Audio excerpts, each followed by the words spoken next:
Challenge and opportunities, as you said, are the two sides of the same coin. There are more billionaires being created in this period in terms of frequency than any other time. In the last week alone, India created 6 unicorns.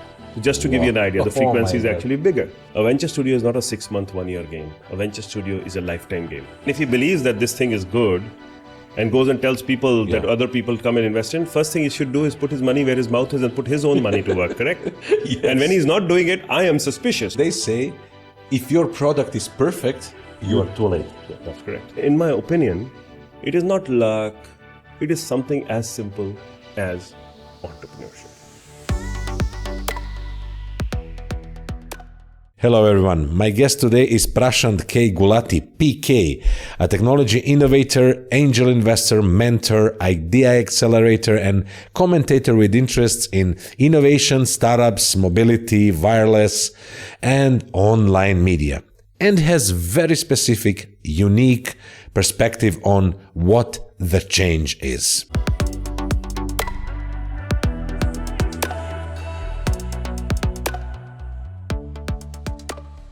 Hello, PK, and welcome to the Change Officer podcast. Hi, Ivan. Happy to be here. Well, when people talk about change, usually the conversation to change happens when they don't control change. When we do things which are in our control and we modify things, we change things the way we want it, we don't call it change. That's incremental change of life. It's a pace of life. People work, people do what they were doing. It's only when something happens which is not in our control or somebody else does it for us. That's when change happens. It moves you. It moves people from their comfort zone. And then they start talking change. Then they react far better to change. Okay, but when you prepare someone, when it's easy pace, that's not the change. It's just the normal pace of life, as you said. But how do you think in general people react to the change? Well, obviously, when people are surprised, they don't react very positively. Typically, that's what it happens. Obviously, if it's a different story that you get a phone call telling you just won $1 million, that will change your life. That is a change which is different. But in normal life, change happens in the form of where you work, where you live, or the general conditions. And that change usually, that is the reason why people who are in the position of power, who are doing the change, usually work towards briefing people, getting them prepared, or getting things to happen in a way where the change is not too disruptive. Yes, and then how we can call something what happened to us more than a year ago? That's the change, I would say. Yes. And because it was not in our control, number one, by my definition, that was the first thing. Nobody controlled it, or somebody far, far bigger than human beings controlled that. And that change happened in a way... Or smaller than human beings. Correct. In terms of, I was talking in terms of power, what they did. Yeah. Like, I couldn't have imagined 1.5 years ago that there'll be like 14 months I would not travel at all, when I used to travel like 14 times a year. So if you look at it from that perspective, obviously those changes did happen. Those changes to our lifetime happened. A lot of people were positively impacted. But factually speaking, if you look at it, people probably have more money in their bank accounts, those who haven't lost their jobs. In fact, there are more billionaires being created in this period in terms of frequency than any other time. And let me give an example. One of the ecosystems I watch very closely is the Indian ecosystem. There are almost a dozen unicorns which have been created in 2021. In the last week alone, India created 6 unicorns. So just to give you an idea, the frequency is actually bigger. So now, even by awesome standards of life, this has not been done. But this also shows us that human beings as a whole, despite the fact of disruptive change, can still adapt pretty quickly. Of course, this is really the information. You are in the council of TIE. Yes, I sit on the global board of TIE. Yes. Yeah, and but I would like to just emphasize one thing that I saw on your website when the pandemic struck. You issued one really, I would say, really nice article, like, would you like to talk? Yes. Talk to me, send me messages, whatever. Yes. you were there for the ecosystem of startups and entrepreneurs to discuss how to face the opportunities, the challenges that we are facing and the opportunities that ran out in. What people said, I'm sure that many people contacted you. See, challenge and opportunities, as you said, are the two sides of the same coin. Like what is challenge for one could be opportunity for the other. And when the pandemic happened, it was something very unusual, even for people who supposedly understood what was happening. Most people did not. If you look back in hindsight, we just had no idea what was hitting us. And when such uncertainty hits, people are very, very distraught. They're disturbed. So when this happened, one of the things that I did was I actually put it out on my website and my social media that, you know what? Yep. Let's have a chat. It's good because one of the things which helps people to reconcile with drastic change is talking about it. Yes. Is getting counsel, getting to speak to people and understand that they're not in it alone. The more the people understand that all of us are going into it together, also at the same time, we are also going to come out of it together. And you know what? Human beings are probably stronger than the problem they've been faced with. It's a new problem and we'll find a solution to it. The reaction, as you asked me, the reaction was very positive. I had people asking me. I put my calendar online. People could literally go click and find a place and a time. And I would do a Zoom call with them. And I found some really interesting people during that time. I also found that a lot of people actually looked at it from the opportunity point of view, which may surprise a lot of people. Oh. So Ivan, what happened, which was biggest surprise for me, was the fact that you would typically think that people who had a job in such uncertain circumstances will hold on tight to their jobs. I found that there was a very large, maybe a big number, but large number of people who talked to me actually used this to risk and try things which they had been holding off for a while. Like people who wanted to be entrepreneurs or wanted to try being entrepreneurs actually went ahead and took this as a trigger for them to try and do it. So you had more, people trying to be entrepreneurs. So I work with a lot of, accelerators and a lot of, such initiatives in the UAE. And when we select teams, we hear these pitches. And I distinctly have been telling all my friends that the quality of people applying to us has become better. Better quality people are actually taking the risk of becoming entrepreneurs and pitching their ideas. And also the kind of ideas that they're pitching to us have become better in the form that people are now thinking more, spending more time on it and not doing it as a side hustle only. They're giving it more time. So the quality of people taking the risk actually increased. So I'm not surprised when I hear, India had 6 unicorns in the last week. Because I think I think this will be the title of this podcast. India had 6 unicorns last week alone. Last 1 week. Yes, that's really amazing. Now, obviously, those companies didn't start yesterday. They become $1 billion valuation and above, as the unicorn says. Yeah. But believe. What I say is the biggest thing is the belief that people have in them, that even with all the pandemic and everything, these companies are valuable enough and people are putting $200-300 million in them. So when we say someone is a unicorn, of course, everybody thinks about $1 billion they're worth. But this $1 billion, as you said, people gave them their trust. And this $1 billion is actually some kind of a traffic light. Am I doing fine or am I not doing fine? Isaac Adiges, the great thinker of business, says every opportunity is a threat and every threat is an opportunity. That's correct. Threat, all the time. And people are kind of stuck in their corporate life, as you said. They're holding to their jobs like it's some kind of certainty. And on the other hand, they have passion, they have drive, they have ideas that they want to jump into. And I think, as you said, they jumped into it. I heard a long time ago that there was, I've read a book in which the person writes that he was a very, very busy and, busy in his work, kind of an executive at a very senior position. And then he had a life-changing experience, I think a car accident or something, where he was in the hospital for a few months, and which made him rethink his life. And that change, that disruption in his life actually made him realize that he needed to do more than work. And he decided to, for example, actually take over yoga and things like that, and go ahead and disappear for 2 months in a year and change his life forever. So every disruption actually becomes an opportunity for us to change, to rethink, to actually rethink life maybe, to rethink, change of a career.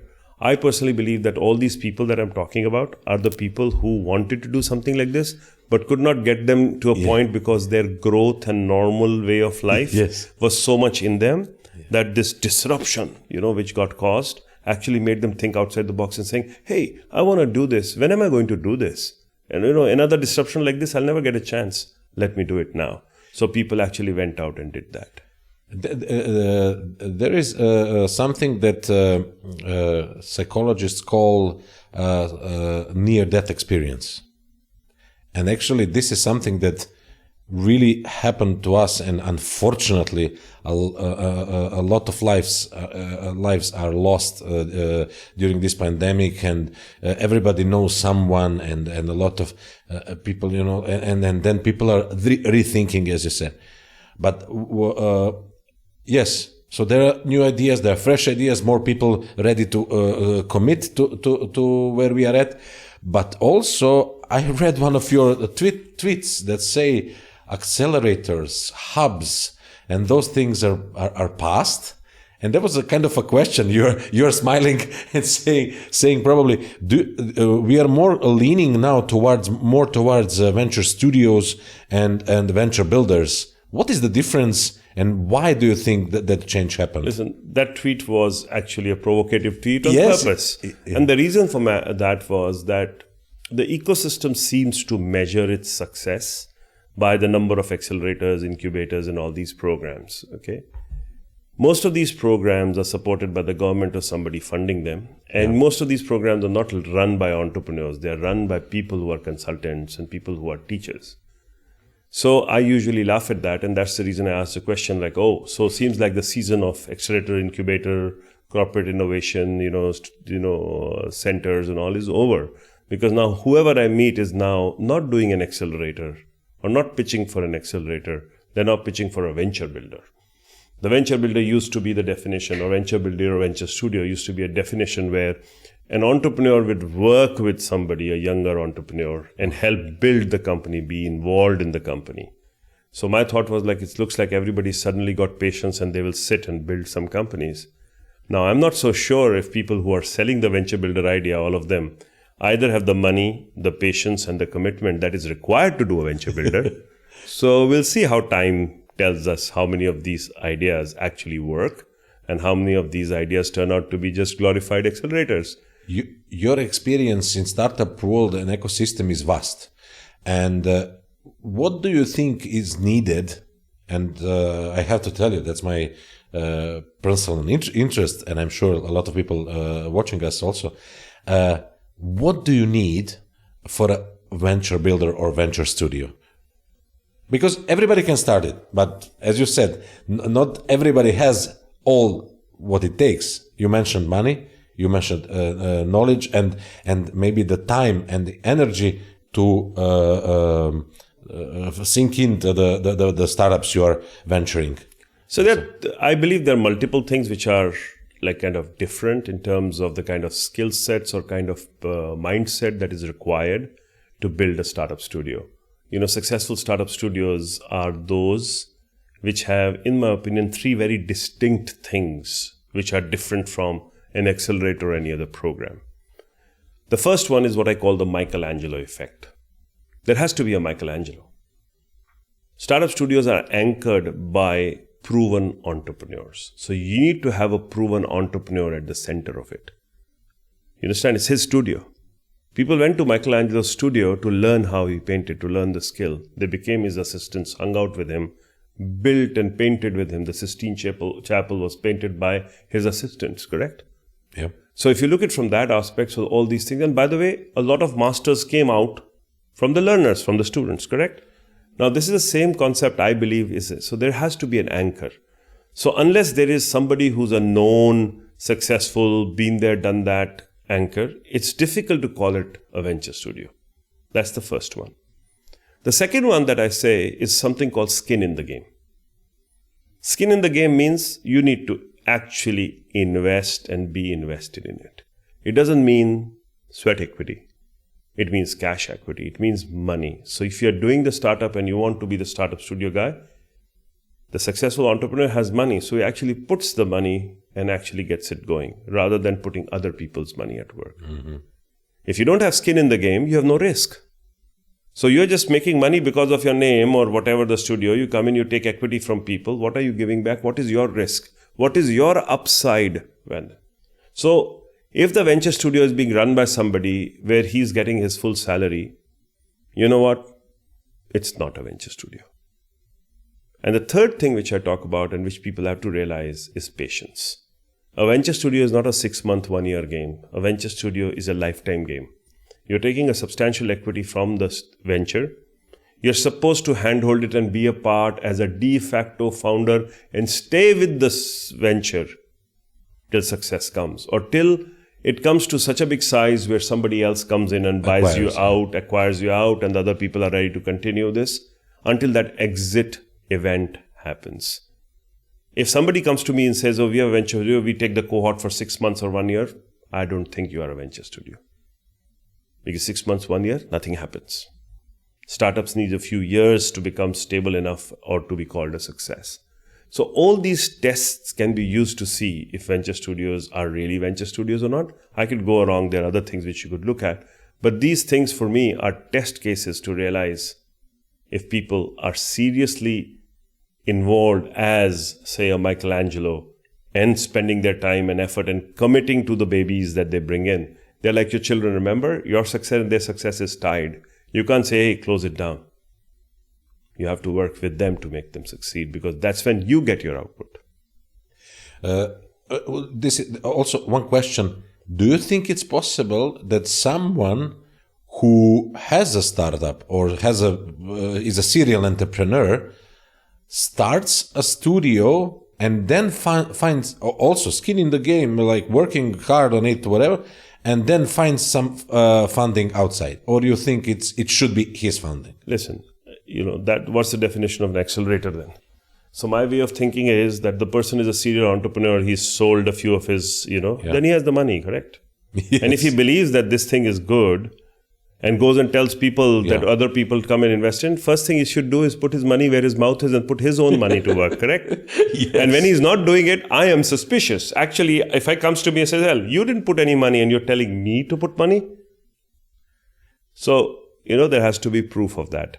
Now, I think it's only a matter of maturity. So if it's an entrepreneur, I would let him succeed in one and before he goes and tries to help others. Look at it this way. When you fly in a plane, you have the security announcement. What does the security announcement says? That if in the case of accident, doors are here. No, here. And then it says like if there's the pressure of the cabin falls, the masks come and fall. First, put the mask on yourself and then help others. Correct? Yeah. Why does it say that? So if you're an entrepreneur who's successful or reasonably going to be successful, has really not made money but is successful.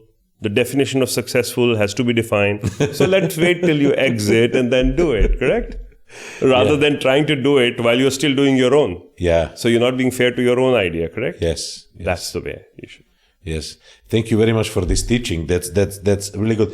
As we are both living in Dubai, and we both know that this is the land of opportunities. Inspiration is all around us. Wherever you turn, maybe sometimes people say, oh yeah, you came to Emirates, the highest building, the biggest mall, the biggest fountain, the fastest, everything is in the superlatives. And it's really, really, I really find a lot of inspiration there. And my advice to anyone coming here in Dubai is come as young as possible. And you came here like you listened to my advice. You came here when you were 25 years old. How was Dubai back in 1995? Well, I'm sure majority of the people would not recognize the Dubai of 1995. I assure you that. I'm sure. The tallest building then was the Trade Center. World Trade Center. Dubai World Trade Center. I don't think half the people know where Dubai World Trade Center is. That building, I don't think anybody even noted it. Yeah. Okay, that was the tallest building. And there were the tunnels which connect the, both sides of Sheikh Zayed, where Sheikh Zayed Road ends in front of Dubai World Trade Center. Those tunnels didn't exist. So actually Sheikh Zayed Road finished there. It actually stopped in front of Emirates Towers. Yeah. In front of Emirates Towers, which didn't exist, by the way. It used to be a place where we used to play football. Oh. So if I talk to people like that, and there were like 6 or 7 buildings on Sheikh Zayed Road, and then, in the evening, you couldn't find anybody on Sheikh Zayed Road because there was no traffic. Literally, it was like, oh my God, everything was on the Bar Dubai and Dera side, because that's where Dubai used to live. Okay, so my first apartment was on Sheikh Zayed Road. Oh. Within 6 months, I got so bored that I took an apartment in Bar Dubai, because at least I could find people, I could find restaurants, go eat or something of that sort. So this is what Dubai used to feel like at that time. And then by the time you cross Defense Roundabout, again, I can tell you most people don't know what Defense Roundabout used to be. That was the end of Dubai. Defense Roundabout is where Dusit Thani is, that junction. Yeah. Used to be called Defense Roundabout. Toyota building, yeah. The Toyota building, that used to be Defense Roundabout, and that's where Dubai literally ended. Like anything beyond that was too far away, And I remember when we moved our office first time to beyond Defense Roundabout and put the building up there, people used to say, who's going to come there? This is what used to be there. And today, That's the beginning of Dubai. That's the beginning of Dubai. But guess what? The vision of Dubai was still visible. I still remember the first big project that I worked on here, which kept me here, was Burj Al Arab. And when we were shown the Burj Al Arab and we were told about the Burj Al Arab, nobody believed it. We didn't believe it. I was building it and I was not believing it kind of scenario. But then that's the difference between vision and sight, as they say, correct? Like Sheikh Mohammed's vision at that time of creating something like that was beyond its time. And they said, you know what, we'll build this hotel and people will pay thousands of dollars a night for a room. I said, you can get a beautiful room for $50 a night. Why the hell would somebody... In Dubai. Okay, so, but like as you say, the rest is history. So I possibly came to Dubai at the right time in that sense. And then there was no reason to go away. And I've had the privilege and the luck of being involved with some of the biggest ideas and thoughts here. Some of the biggest and superlatives I've been involved with. And that gives me a lot of pleasure, and I'm thankful and grateful and to have been this privileged. I remember you told me a story that the first flat screens were used in Burj Al Arab as TVs. That's correct. The technology of what is called plasma, which was the first one before the LCDs became big enough, was the first active usage was in Burj Al Arab. And I remember when we brought them as demo pieces, we thought we may be able to put a few of them, because they were novelty. And then His Highness decided that he wanted, plasma screens in every room in Burj Al Arab. And I still remember, with a wide mouth, hearing this, that he wanted enough for every room. Our suppliers were not able to kind of even guarantee that they would be able to give us that many. Yeah. So yes, it's been a very, very, very exceptional ride in that sense. Pushing the limits. That's always the thing, and the climate. I remember a friend of mine came to Dubai 15 years ago. When he came, 15 years ago, and when he came to Dubai, the other guy who was here already 15 years, he said, "Oh no, it's finished. Dubai is no more." But somehow I'm here for 7-8 years. Dubai is always reinventing itself, and I think that the atmosphere and the ecosystem of startups is one of the new reinventions of Dubai. I think you have the amazing perspective on that. So Ivan, I would say that a long time ago somebody gave me a description of Dubai. He said, Dubai is a cat with 9 lives. Okay. So every time somebody writes the obituary of Dubai, saying, oh, it's over, it's finished, it's complete, it gets up and stands up and starts looking around, and everybody starts, oh my God, and then starts building again. So this has been my personal experience in the last 25 plus years that I've been here, that I have seen people write Dubai's obituary not once, but multiple times. Everything is finished, nothing is left and all that. Not today, even in trading times. When I came in, suddenly, the biggest customers were Russians, and the Russians decided not to come to Dubai anymore, and they decided to find, business somewhere else. And everybody was here. Oh my God, everything is over. Our customers are gone. And then guess what? More customers come in. Africa comes in. Chinese so it just completely changes. So that is something which has been the greatness of this. And in my opinion, it is not luck. It is something as simple as entrepreneurship. It is people thinking and finding a solution to a problem. So whenever there's a big issue and big disruption or change that you're talking about, every time things change, Dubai puts its best heads together and finds a solution for that, or finds an alternative for that. In the sense, finds a new line of business or new way of doing business. So when trading was going down, the knowledge economy came up. So the Dubai Internet City, Media City, all that you're talking about. Now you're talking about the new generation talking about the AI and exponential technologies. It's like the cities of the future coming up. So all those things are actually entrepreneurship. The city thinks like an entrepreneur. And that's what happens again and again. And that's why every time there's disruption, Dubai makes it into an opportunity.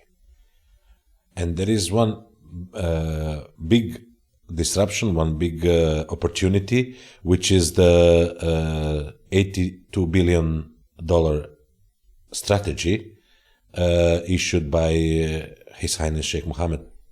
See, the disruption caused by COVID has been very substantial. There's no doubt about it. We'll be fooling ourselves that this is not going to cause ripples for a few generations. It will. Few of not just us, but our future generations will feel the effects of this for a while. For sure. We have caused, or basically most of the government's budgets for the next few years are impacted. Every government in the world, not one, two, or everybody. It's going to be impacted. The way we were looking at life is going to be impacted. The way we were defining our future or future for our children is impacted. So everybody's life is going to be impacted. That is surely impacted. So let's start from that point. Now, once that impact has happened, the question will be how people come out of it. Correct? And I think positivity and entrepreneurship and the way we think will get us out of it. And Dubai signifies that, in my opinion. Dubai has done that. This 82 billion support that you talk about, it's the government actually coming out and saying, hey guys, we will have support for you. The small businesses that they're talking about, which is the backbone of society, you and me and everybody else, we run these businesses which are entrepreneurial, the startups, the SMEs. These are the backbone of the business community. And these businesses need to be supported. At the end of the day, remember, no government, irrespective of the kind of government, communist, democratic, whatever, government, cannot create enough jobs. Of course. Okay? And then people are aspirational. They're never happy with the job they get, correct? So everybody is trying to climb to a job which is higher than what he's got, correct? So this is like a full-time job for anybody. Even if they try doing it, there's no way they can create enough. So the only way people can be happy and they can find, their aspiration is to do things that they like to do, what they want to do. And that is why the small businesses, startups come up, where people decide, don't like this. This app is bad. Let me find a new app or build a new app, correct? This aspiration and stuff actually starts people doing it.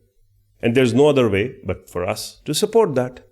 And my suggestion is that the startup founders and the SMEs should start looking at these kind of initiatives, start aligning themselves with these kind of initiatives. And this government, which has already announced it, work with them to make success of their next steps. That's what I believe. That's what I think they should do. Definitely, we, the entrepreneurs of Dubai, can feel already some things that make the climate even better. And there are several big startups that came from Silicon Valley to Dubai. They got the investment, but more than that, they came to the ecosystem which is good in nurturing those what they have. The changes are big. They, like as you said, and Dubai manages to find a way. My question is, you said we will feel it for a long time. That's 100%. But on the other hand, what is certain? Is there anything that is certain in these days? Yeah. The change. No, I think that's too hackneyed. The change is certain. What is certain is we'll still go on with life. We'll continue to be positive about life. We'll have to continue doing that, correct? Because nothing moves. In fact, they have a saying that God can get you food on the table, but you still have to move your hands to eat it, correct? Exactly the point. So in my opinion, it's very, very clear what is certain is that human beings will always have a positive attitude, and we as a community, as a world, will continue to be net positive. There'll always be negative people. There'll always be pessimistic people. But remember, the overall total will be positive. That's why movement happens, forward movement happens. No, the movement, I want to talk about one more movement that made your life different, that changed your life. And again, I'm asking this from the personal reasons. You started on the radio. Then you went to documentaries and movies and such. How the switch happens to the business and entrepreneurship and investment and startups? But please start from radio. Listen, I think, I always tell people that I retired myself when I was 32 years old. And people say, how can you retire at 32? Because I believe the definition of retirement that I use is a bit different from what people make out. The definition of retirement for me is when you start doing things which you want to do rather than things which you have to do. That's the biggest difference. I don't think retirement has to do anything to do with either age or money. Look around you. You are 58 years old or 60 years old. Next morning, on the day +1, you don't become completely useless that you get retired. So there is no straight line which says you were worthwhile till this date, next day you're retired. It doesn't have to do with age. Some people work till 60, but they have retired themselves out because they are not proactively producing anything or giving anything to what they're doing. Okay? Then, as far as money is concerned, there's no definition of enough money. I have not seen anybody in this world which says, oh, I have enough money. Okay, even Jeff Bezos, who's the richest man, at least on this day that we're recording this, on that day, doesn't say that I have enough money. Yeah. Okay, he's still doing things like Amazon is still fighting the union so that it doesn't get unionized and keep the prices down, correct? So if you look at it from that perspective, there's no definition for, so you and I can keep running as much as, collecting more money. There's no end to it. No. So I realized that, and especially in a city like Dubai, there's always somebody who has a bigger car than you, a bigger house than you, or maybe a private jet, or maybe this, maybe that. So possessions cannot define your richness or your satisfaction. So I realized that fight was useless. So I decided to do things which make me happy. And that is why I went through different cycles in my life. I ended up creating things which I wanted to create or which I liked or which were good to create. I don't say that a lot of them were going with the flow, but choosing the best in the flow also makes a difference. Okay, there are times, I'm not at any point telling anybody who's listening today that, be idealistic, you have to do only this or that. Sometimes, and in most times for most people, things get dealt to them, that they don't have too many choices. They have to choose what is on the table at times, correct? But you can still make yourself happy and find the best there. You can still be entrepreneurial, creative, open-minded enough to find better things in whatever you have. Correct? So you could be doing the most menial jobs. I saw this video on TikTok or something about this janitor who's cleaning floors but dancing and doing it. He's probably the happiest man around. Ask anybody who's a janitor, his janitorial job a good job? Nobody would say yes. But look at this guy who's found pleasure in what he does. Correct? So you can find pleasure and, success in things which don't appear to be as clear in that space. So it is for us to actually go along, find the best in this. And this is something which I learned from my dad. He used to always say that you will always score well in subjects when I was a student, which you like and which you know. Yes. So spend time to know the subject, like the subject, and guess what? Your scores will go up. It's a very simple thing to say. And guess what? When I started liking what I was studying and not doing it because I had to do it, I suddenly started excelling because then it became something I liked and I knew the answers. I didn't have to think, I didn't have to learn, I didn't have to do this. It was already there. So when you start doing things, you start excelling in them. So it's probably the other way around of what you see. I did not plan a lot of these things. It's just that I say, oh, this looks good. Maybe I should do this. Yeah. You start liking it and you start succeeding.